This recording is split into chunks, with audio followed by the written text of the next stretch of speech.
Nagkagit-gitan ang isang puting closed van at pulang mini truck na may 5 pasahero na minamaneho ni Ronnie. Nauna raw ng git-git ang driver ng puting closed van. Pauwi na kasi yung mga victim natin papuntang San Jose del Monte, taga Consele, Bulacan po sila.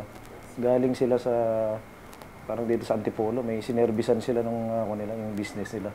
So itong pulis naman, sakto rin, pag ganun rin siya sa pa-Commonwealth rin po siya kasi doon po yung Batasan Police Station.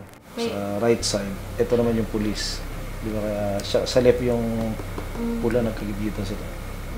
So nagkaroon ng heated altercation yung dalawa at yun nga po, binlock nung ating pulis yung sasakyan ng nakapulang L300 at kinompronta yung driver.